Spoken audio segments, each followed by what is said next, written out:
Now at 6, families and loved ones in Joplin welcome the return of members of the Missouri National Guard after a 10-month deployment. Plus, McKinley Elementary in Joplin is a side of a surprise for some of the kids, and former residents look back on life in Pitcher, Oklahoma, a decade after contamination from mine waste dissolved the municipality. The 4 states' most watched news starts now. Warm embraces and tears of joy. Hundreds of 4-staters gather at the Joplin airport to give some soldiers a big welcome home. This is KOAM News at 6. I'm Dow Quick. The happy reunion came just days before Veterans Day. Members of the Missouri National Guard 294th Engineer Company arrived home this afternoon after a 10-month deployment. They left Joplin for the Horn of Africa on January 5th. Soldiers reunited with families they hadn't seen in nearly a year. At least one soldier met his baby, who was born while he was deployed. And the reunions didn't end there. About an hour later, 2 of the soldiers dressed in mascot costumes for an assembly at Joplin's McKinley Elementary School. The children of Joshua Watson and Colton Owens didn't know what their dads were doing. Their kids received awards and then the bigger surprise.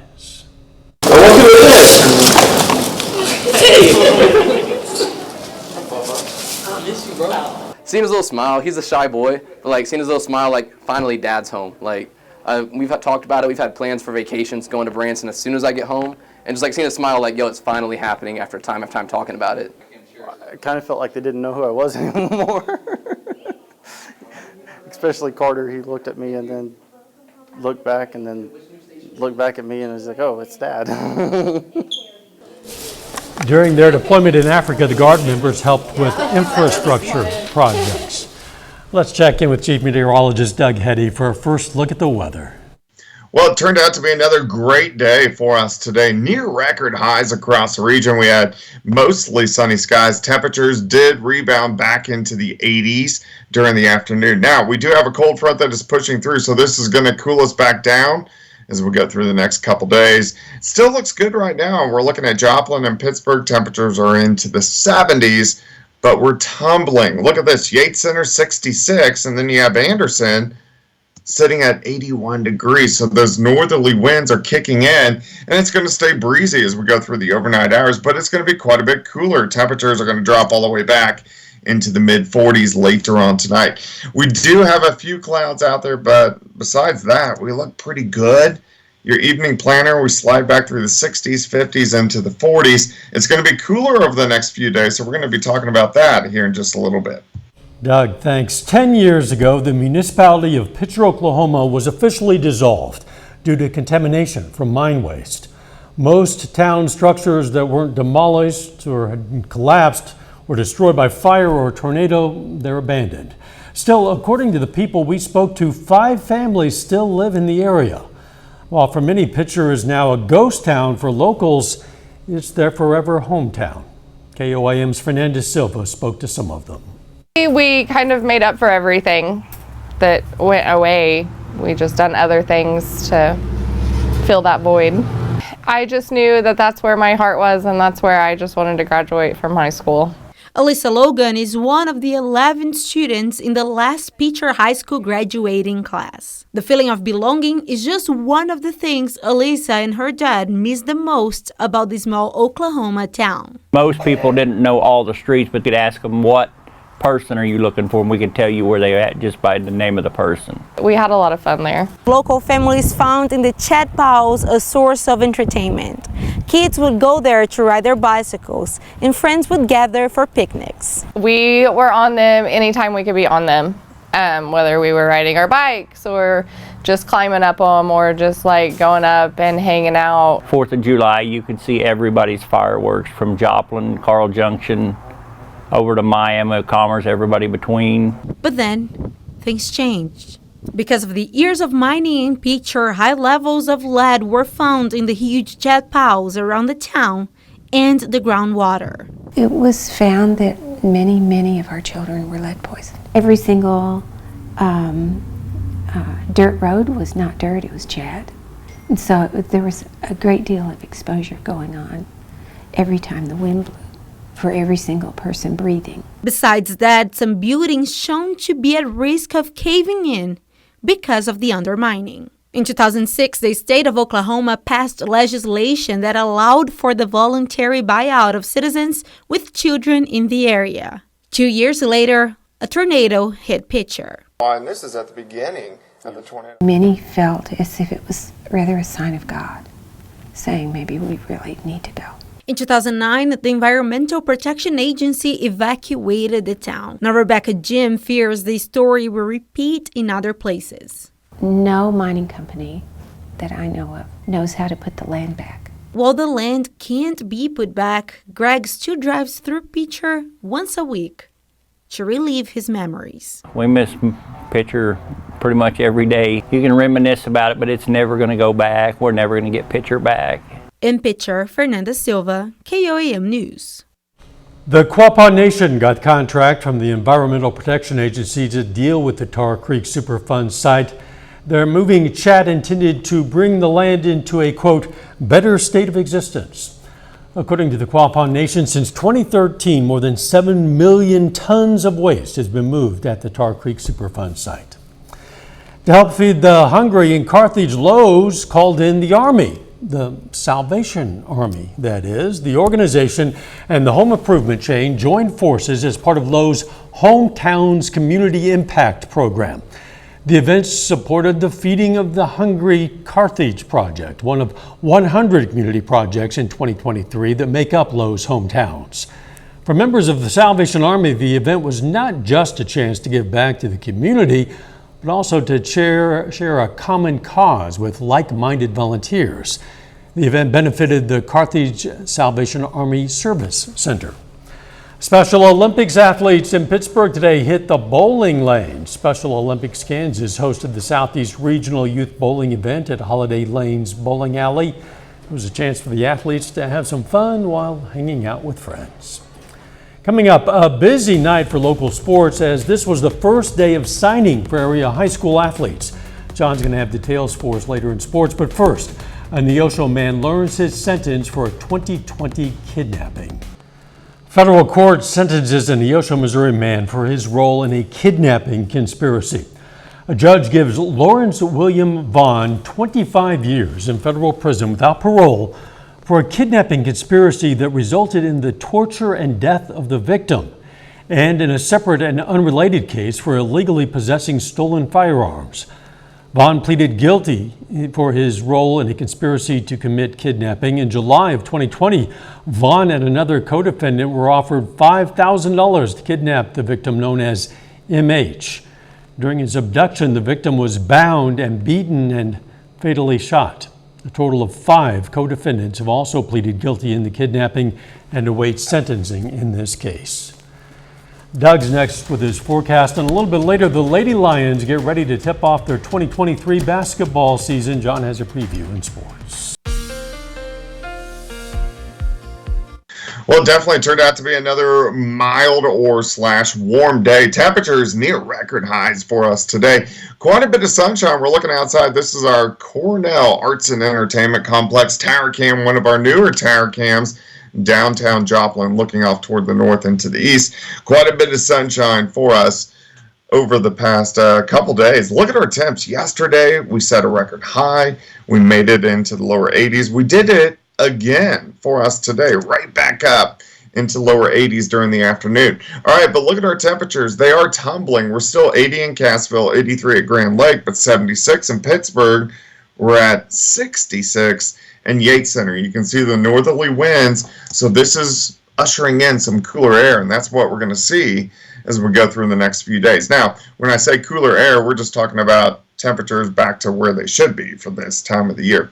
77 northwesterly winds at 18, gusts near 26, so we're having gusts at times 30 to about 35 miles per hour. Visibility is good, 10 miles, of course. We've had pretty much clear skies, but look at the winds, very breezy all day long. Now they're switching out of the north. It's going to stay breezy once again as we go through the overnight hours for us tonight. In fact, if we look at our future wind gust, let's move to early tomorrow morning. Still, gusts are going to be in that 30 to 35 mile-per-hour range. Now, as we get into tomorrow evening, they'll start to calm down a little bit, but let's call Thursday another breezy day across the region. If you are getting out this evening, we'll slide back through the 70s, 60s, 50s, eventually into the mid-40s later on tonight, but pretty much clear skies. We have a couple little clouds which are pushing in. Besides that, we look pretty good. You can see a few showers across parts of Nebraska and Iowa, but this is not really going to affect us. Now, if we look across Texas, look at the clouds increasing, a few showers. So this moisture is going to combine with this cold front that is rolling through right now. So this is going to give us some clouds tomorrow. We may get a few random sprinkles, but overall, it's just going to cool down. All right, let me walk you through time. Let's stop tomorrow morning. Temperatures mid-40s, a lot of clouds. By the time we get to the noon hour, we're into the mid to upper 50s, but you can see mostly cloudy skies. Now, a few showers skirting our far southern counties tomorrow afternoon. I think most of us will stay dry, but if you get a sprinkler or two, I mean, it's definitely very possible. As we go into tomorrow night, we'll start to clear out. Look at our temps. We drop back upper 30s to near 40, and then as we go into Friday, not a bad day.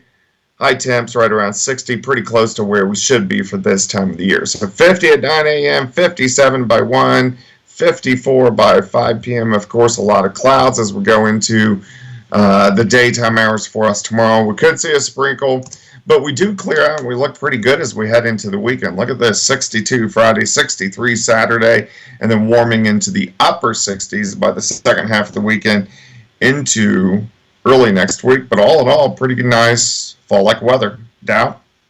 Yeah, that weekend in particular looking very good. Still ahead, today marks the beginning of the early signing period for incoming college athletes. We're going to hear from several of our local high school athletes preparing to play at the next level. John Dales has those stories and a lot more. It's coming up next.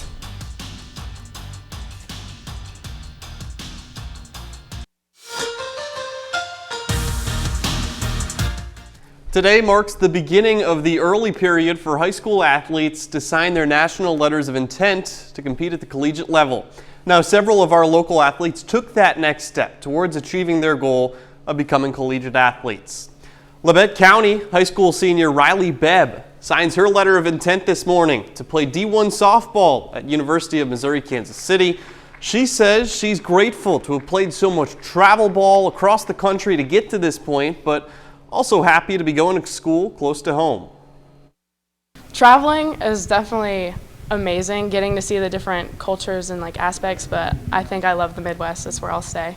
I love the fact that I'm going to be in Kansas City, 3 hours from home, get to come home on the weekends, help during harvest, kind of get to feed cattle in the winter, do my thing. Over to Pittsburgh High School, Marielle Wright signs commitment letter today and will be headed to Bemidji State to play soccer. She's grateful for all the support she's received at PHS and excited for that next challenge. I just loved the coaches and the team. They just had a family-like bond that I was really looking for. And their program is a top Division II soccer program. And also the location is just beautiful. I mean, it's great. I'm so excited, but just ready for the next chapter. At Webb City this afternoon, Drew Vonderhaar signs his letter of intent. He's heading to Missouri Southern to join their baseball team. The high school senior says he's always dreamed of playing baseball for the Lions. Growing up, I've always gone to Missouri Southern baseball camps, living in the area, been to a couple games, always kind of rooted for them. Knew that if I got the opportunity to play there one day that I was going to take it, and when I did, I knew that's where I wanted to go. So it's super exciting now that it's a reality, and it's all here. It's all coming down to it. Over to Carl Junction, 5 different athletes signed their letters of intent today. Hannah Cantrell headed to St. Charles Community College to play softball. Mia Carnes and Abigail Wilson, both of them commit to NEO for volleyball. Chloe Miller is headed to South Dakota to join the swim team, and Callie Scott is committing to Oral Roberts to play basketball. So my main question when I was there is I need a coach that can make me better as an athlete, and Coach Wingert was definitely that, so that was exciting. And then also the nursing program there is the #1 nursing program, and so that's what I want to do. I chose NEO because the recruitment process has been hard, but Coach Wall that I'm going to play for has made it really easy for me. I'm really appreciative of her, and I'm really excited to go play for her because I've known her first. So I picked NEO because Sarah Wall was the new head volleyball coach, and she has been with me throughout my volleyball career for as long as I can remember. She is a role model, someone I look up to. She is one of the greatest coaches I've ever been coached by. Yeah, one of the coaches reached out to me after one of my meets, and he said that he wanted to talk, and so we got in contact, and he was just very helpful answering my questions and making me comfortable with the school. And so then I took a visit and I got to meet the coaches, and they took me on a tour of the whole campus and all the facilities, and so it just kind of spoke to me.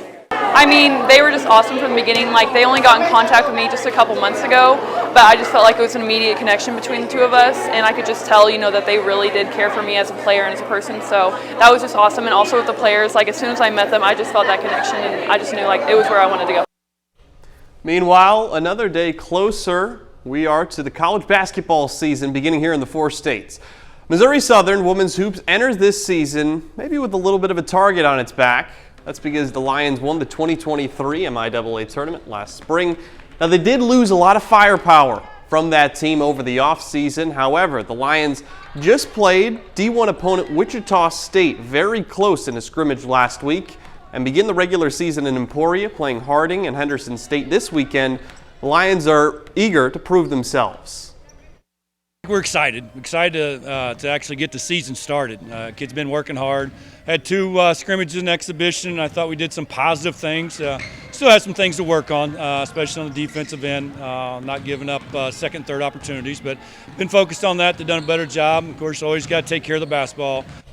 Back to all those high school athletes, though. A lot of people here in the 4 states going to have some local athletes going out, competing at all sorts of places that they can watch and say, hey, they started their career here. Yeah, it's exciting for fans, exciting for the athletes too, definitely. I'm sure. Nice job by the sports team. We'll be right back.